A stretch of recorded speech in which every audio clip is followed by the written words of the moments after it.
হাতের চুমুকে। আজ বাবা দিবস। পশ্চিমা বিশ্বে এই দিনটি ঘটা করে পালন করা হয়। আমাদের দেশেও এটি প্রচলন রয়েছে। 1908 সালে প্রথম বাবা দিবসের উদ্যোগ নেওয়া হয়। বাবা দিবসের আজকের অতিথি যিনি আমাদের মাঝে উপস্থিত রয়েছেন তিনি একজন অভিনেতা। আমরা অন স্ক্রিনে তাকে বাবার চরিত্রে দেখতে পাই, কিন্তু অফ স্ক্রিনেও তিনি একজন আদর্শ বাবা। যে দর্শক আজকে আমাদের মাঝে উপস্থিত রয়েছেন অভিনেতা আজম খান। শুভ সকাল, কেমন আছেন?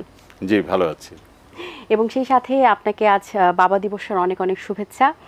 শুরুতেই জানতে চাই যে আজকের এই দিনটি এত স্পেশাল বাবাদের জন্য, আসলে বাবাদের জন্য প্রতিদিনই স্পেশাল, কিন্তু যেহেতু আজকের এই দিনটি একটু অন্যরকম, বাবা দিবস বলে কথা, আপনার কাছে অনুভূতিটা কেমন? বাবা দিবসে বাবা হিসেবে অনুভূতিটা আসলে মানে ভাষায় প্রকাশ করা যাবে না। প্রতিদিনই একটা তো ফিলিংস সকাল থেকেই তৈরি হয়। আমার একটা মেয়ে আছে এবং সেই মেয়েকে প্রথম দেখে আমি বাসা থেকে বের হই।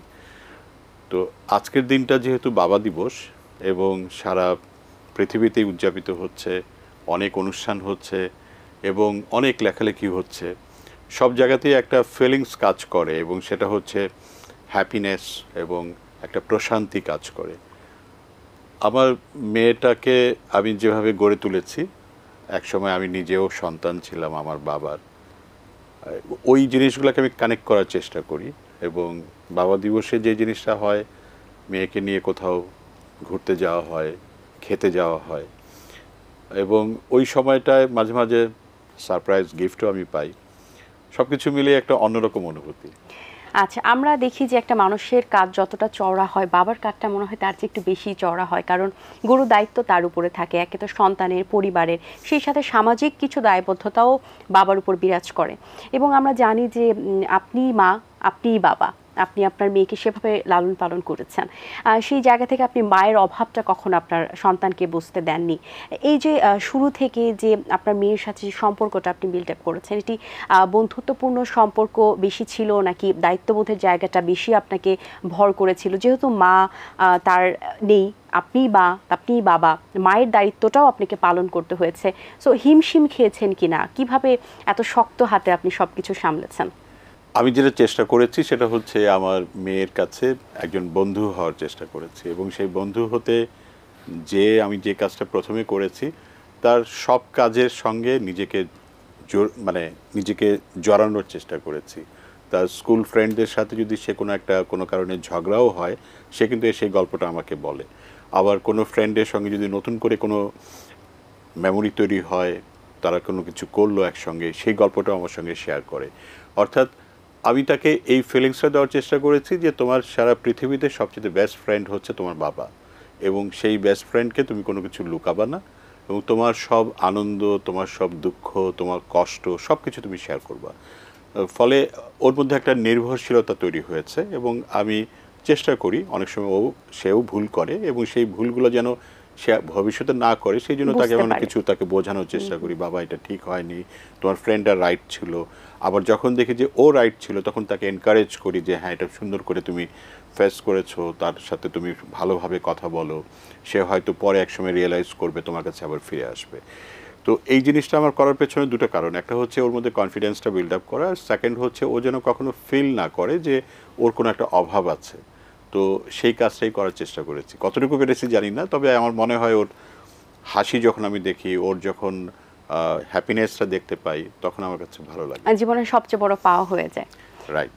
এবং আমরা যখন রোদে দাঁড়াই তখন কিন্তু বট গাছটাই আমাদের ছায়া হয়ে দাঁড়িয়ে যায়। এবং সমাজের পারিপার্শ্বিক বিষয়ে একজন মেয়ে হিসেবে কিন্তু, যেহেতু আপনার সন্তান একজন মেয়ে হিসেবে কিন্তু অনেক বিষয় চারদিক থেকে তাকে বিরাজ করে, বয়সের সাথে, সামাজিকতার, এবং বাবা হিসেবেই কিন্তু সেই বট গাছটির দায়িত্ব পালন করে থাকে, ছায়া হিসেবে সর্বত্র থাকা। এবং আপনারও কিন্তু বাবা ছিলেন এবং আপনার বাবার সাথে আপনার যে স্মৃতি বা আপনার বাবার সাথে যে মেমোরিটা, বাবাকে তো স্মরণ করা হয় ডেফিনেটলি, সেই জায়গা থেকে আমাদের সাথে যদি শেয়ার করতেন আপনার বাবার সাথে কেমন সম্পর্ক ছিল, মিস করা হয় কিনা? আমার বাবা সরকারি চাকরি করতেন, মতিউর রহমান খান। উনি রিটায়ারমেন্টে গিয়েছেন মিনিস্ট্রি অফ ল থেকে, অ্যাপিলেট ডিভিশনের মেম্বার ছিলেন। তো ওনার রিটায়ারমেন্টে যখন উনি যান তখন আমি অনেক ছোট ছিলাম, 1984-এ। তো সেই সময়ের যতটুকু স্মৃতি আমার আছে, তারপর উনি বেঁচে ছিলেন। উনি 2013 সালে উনি মৃত্যুবরণ করেন। আমি বাসায় যতক্ষণ না ফিরতাম উনি গেটের কাছে দাঁড়িয়ে থাকতেন। এটা হচ্ছে সবচেয়ে বড় এবং একটা মেমোরেবল একটা ঘটনা। এবং আমি ফিরলে অনেক রাত করেও যদি ফিরতাম কিছুই বলতেন না, জাস্ট আমি ফিরেছি, উনি নিশ্চিন্ত হয়ে উনি ঘুমাতে যেতেন। এখন আমি ফিল করি যে আমি যখন রাত করে ফিরি মানে আমি কেউ তো অপেক্ষা করছে না, এই একটা ডিফারেন্স। এবং আমার মনে আছে একদম ছোটোবেলায় আমি জামা কিনতে ওনার সঙ্গে গিয়েছি মার্কেটে, তখন নিউ মার্কেট ছিল। যে জামাটা পছন্দ হয়েছে সেই জামাটার দাম বেশি ছিল, তো আমার বাবা ওটা অ্যাফোর্ড করতে পারে নাই এবং আমাকে হয়তো অন্য একটা জিনিস নিতে বলছে, আমি রাজি হইনি। শেষ পর্যন্ত সারা রাস্তা কাঁদতে কাঁদতে আমি বাসায় ফিরেছি। তো এখন বুঝি যখন আমি মেয়েকে নিয়ে শপিং করতে যাই, অনেক কিছু দেখে আমার তখন একটা মনে পড়ে যে আমি অনেক সময় অনেক কিছু করতে পারি নাই, চেষ্টা করি মেয়ে যেন সেটা করতে পারে। তারপরে তাকে আমি চেষ্টা করি এইটুকু বোঝানোর জন্য যে বাবা, সব কিছু পছন্দ হলেই নেওয়া যায় না, তোমার সামর্থ্যের একটা ব্যাপার আছে, এভাবে তাকে গাইড করার চেষ্টা করি। আরেকটা ব্যাপার হচ্ছে কি যে বাবারা আসলে এমন দায়িত্বটা পালন করে সবার শেষে সব কিছু তারা নিজেদের জন্য ভাবে। এবং সারা পৃথিবীতে আপনি অনেক খারাপ মানুষ পাবেন কিন্তু খারাপ বাবা পাবেন না। এবং এইটার কারণটা আমি এই জন্য বললাম যে প্রত্যেকটা বাবা, সে যদি একজন খারাপ মানুষও হয়, তার সন্তানের জন্য বেস্টটাই সে করার চেষ্টা করে। এবং ডেফিনেটলি আমার বাবাও করেছেন আমার জন্য, আমিও সেটাই করার চেষ্টা করছি। আমরা 3 ভাই 1 বোন, আমি সবার ছোট, সবচাইতে বেশি আদরে আমি বড় হয়েছি, আমার ভাই বোনরা তাই মনে করে। আর এখন ফিল করি যে আসলে কতটা আদরে আমি বড় হয়েছি। এবং সবার পরে কিন্তু তার কাছে বলার একটা জায়গা ছিল, সেই জায়গাটা তো এখন নাই। এবং আপনি যখন বড় হবেন তখন অনেক দায়িত্ব চলে আসে। সেই দায়িত্বগুলোর জায়গা থেকে এখন মনে হয় যে আমার মেয়েটা একসময় ইউনিভার্সিটিতে যাবে, এবছরই হয়তো যাচ্ছে, এবং বিয়ে হবে। ন্যাচারালি বিয়ের পরে মেয়েটা নতুন একটা সংসারে যাবে। এখন মাঝে মাঝে চিন্তা হয় যে আসলে মানে সেই সময়টা একটা একাকিত্ব চলে আসে, এবং সেই একাকিত্বটা বাবাদের বেশি আসে, কারণ বাবারা অনেক কিছু প্রকাশ করতে পারে না। এবং সেই একাকিত্বের সময়টাতে হয়তোবা কিছুটা হলেও মনে হবে যে তাড়াতাড়ি মেয়েটা বড় হয়ে গেল, মেয়েটা হয়তো আরও কিছুদিন ছোট থাকলে আরও বেশি হয়তো কাছে পেতাম। আমার মেয়ে সানিডেল থেকে এবার A-level করলো, অনন্যা আজম রহমান। তো মোস্টলি যারা নাকি সানিডেল থেকে পড়াশোনা করে, ওর বন্ধুরা প্রায় সবাই দেশের বাইরে চলে যাচ্ছে, কিন্তু সে যাচ্ছে না। তো এটা আমার একটা মানে অন্যরকম ভালো লাগা। আমি তাকে এনকারেজ করেছি যে তোমার যদি পছন্দ হয় তুমি কোথাও যাও পড়তে, সে যাবে না।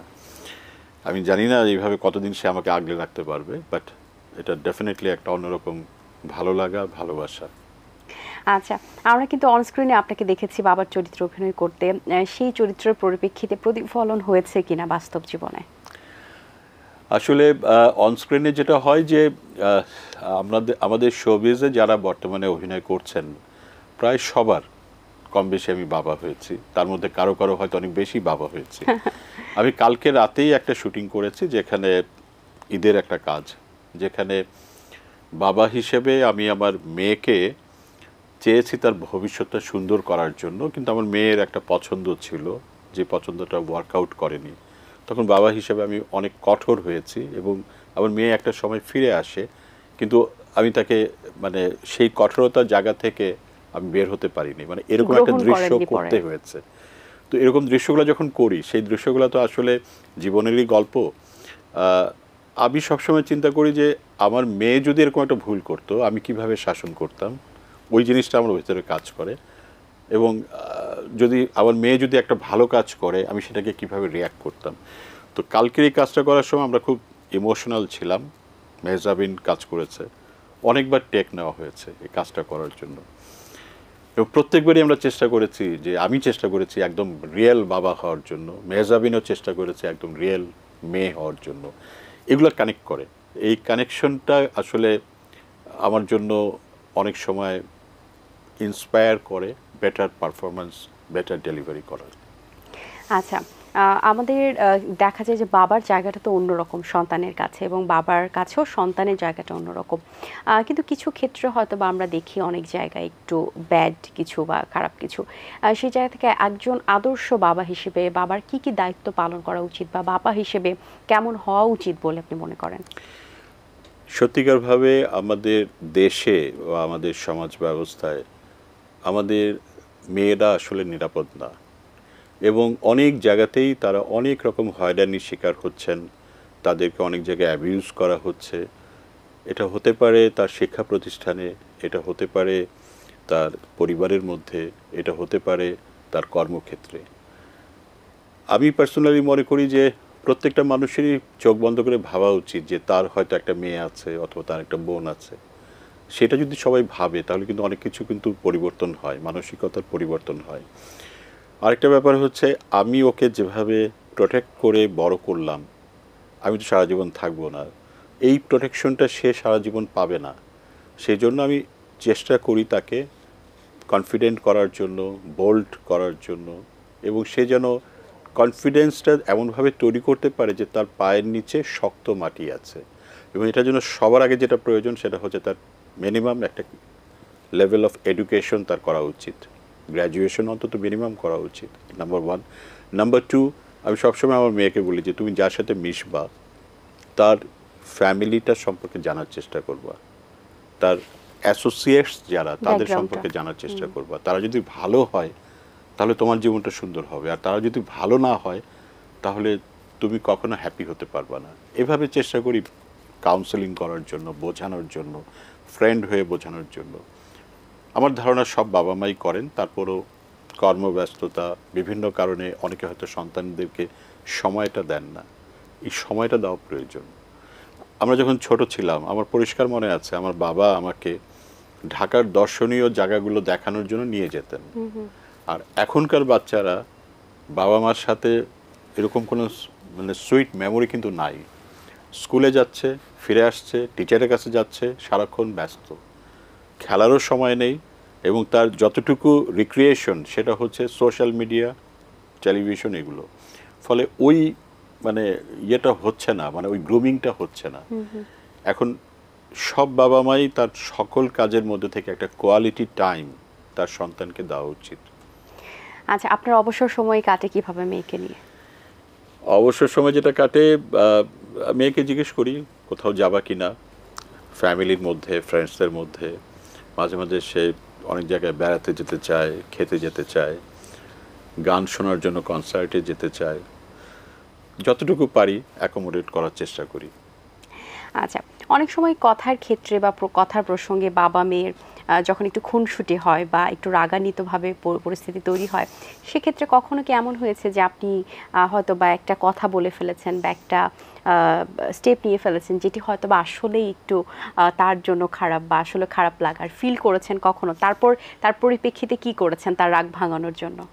যেটা হয়, আমার মেয়েকে একটু মানে শাসন অর্থে না, মানে একটু কড়াভাবে কিছু বললে বা তাকে যদি কোনো কিছু আমি তার মতের বাইরে যে বলি, যদি সেটা পছন্দ না করে তাহলে প্রথম কথা হচ্ছে 24 আওয়ার্স কথা বলা বন্ধ।